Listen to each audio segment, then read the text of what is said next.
প্রযুক্তিগত উন্নয়নের সাথে সামঞ্জস্য রেখে প্রিন্টিং অ্যান্ড স্টেশনারি দপ্তরকে আরও সাজিয়ে তোলা হবে।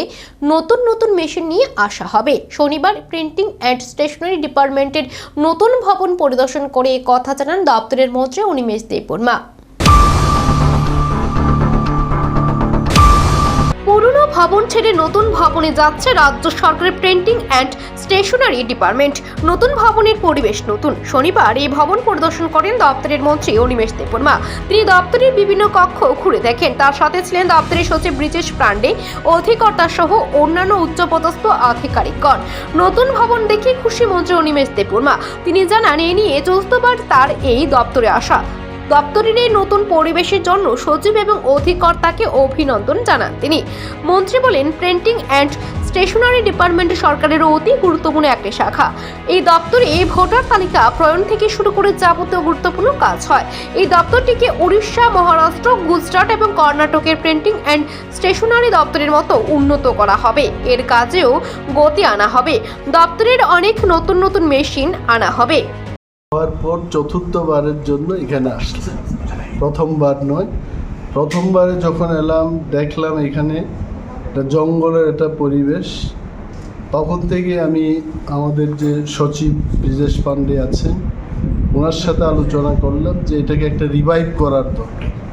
অ্যান্ড গ্র্যাজুয়ালি রতনবাবুকে অধিকর্তা হিসাবে আমরা পেয়েছি এবং বিশেষভাবে ওনারা দুইজন নিজেরাই আলোচনা করেছেন। আমি আমার রিকোয়ারমেন্ট বলেছি যে প্রিন্টিং অ্যান্ড স্টেশনারি ডিপার্টমেন্ট খুব গুরুত্বপূর্ণ ডিপার্টমেন্ট। সরকারের সমস্ত কিছু গুরুত্বপূর্ণ প্রিন্টিংগুলো কিন্তু আমাদের প্রেসের মাধ্যমে হয়ে থাকে। নির্বাচনের বিষয়, ভোটার তালিকা ইত্যাদি অনেক কিছু গুরুত্বপূর্ণ তথ্য যেগুলো সরকারের প্রিন্টিং হাউসে এটা হয়।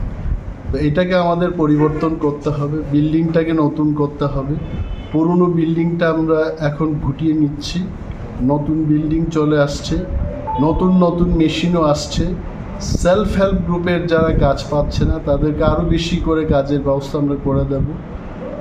এই যে কতগুলো চেঞ্জটা হলো 2 বছরের মাথায়, আপনি নিজেই দেখেছেন অনেকগুলো রেনোভেশন ওয়ার্ক হয়েছে এবং ফাইন্যান্স ডিপার্টমেন্টকে আমরা ধন্যবাদ জানাই। আমরা যেটাই বলছি ফাইন্যান্স ডিপার্টমেন্ট আমাদের সহযোগিতা করেছে।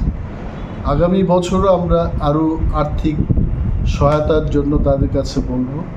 এবং ত্রিপুরার প্রিন্টিং অ্যান্ড স্টেশনারি ডিপার্টমেন্ট ভারতবর্ষে যেমন উড়িষ্যা, মহারাষ্ট্র, গুজরাট, কর্ণাটক এই কয়েকটি প্রদেশের প্রিন্টিং অ্যান্ড স্টেশনারি প্রতিষ্ঠা। এদিন মন্ত্রী দপ্তরের কর্মীদের সাথেও কথা বলেন। কর্মীরা মন্ত্রীকে কাছে পেয়ে তাদের আবাসনগুলোর জীর্ণ অবস্থার কথা তুলে ধরেন। মন্ত্রী অবিলম্বে সংশ্লিষ্ট বিষয়ে পদক্ষেপ গ্রহণ করা হবে বলে তাদের আশ্বস্ত করেন। তিনি জানান, প্রিন্টিং অ্যান্ড স্টেশনারি ডিপার্টমেন্টে জাপান, ফ্রান্স প্রভৃতি দেশ থেকে উন্নত ধরনের মেশিন আনা হচ্ছে। Bureau report, Asian.